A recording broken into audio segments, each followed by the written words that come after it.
In problem number 2 of the 3.8 homework, I'm going to once again use the substitution method.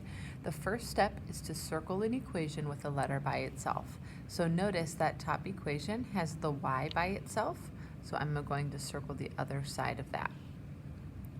Second step is plug that piece in for the letter in the other equation. So since the circled piece is set equal to y, I'm going to plug that into the other equation for y. Now, when you substitute it into another equation, make sure that you use parentheses. So let's start writing what the other equation is. 4x, you have a minus sign. Where you see y, you're plugging in what I have circled. You're not writing the y. So make sure you have parentheses, and you plug in 2x plus 2. And then go back to the other equation, drop down your equal sign and your negative 6. Now, when you notice that you have parentheses, you need to make sure that you distribute if necessary. Well, notice here that there's an imaginary negative 1 in front of those parentheses. So the first thing we need to do is distribute. Anything that doesn't require distributing, you drop down. Negative 1 times 2x is negative 2x.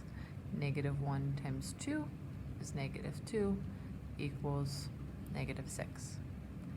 After distributing, you want to make sure that you combine like terms. And notice how 4x and negative 2x combine and give me 2x, drop down the minus 2, equals negative 6. And then this is just a two-step equation, so I'm going to add 2 to both sides. That goes away, and I get 2x equals negative 4. Then I'm going to divide both sides by 2, and I get x equals negative 2.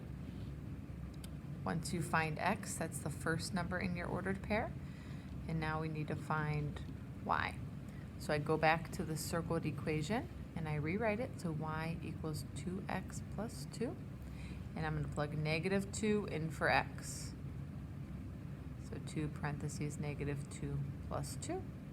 And when you type that into your calculator, you get y equals negative 4 plus 2, or y equals negative 2. And there is our solution for problem number 2.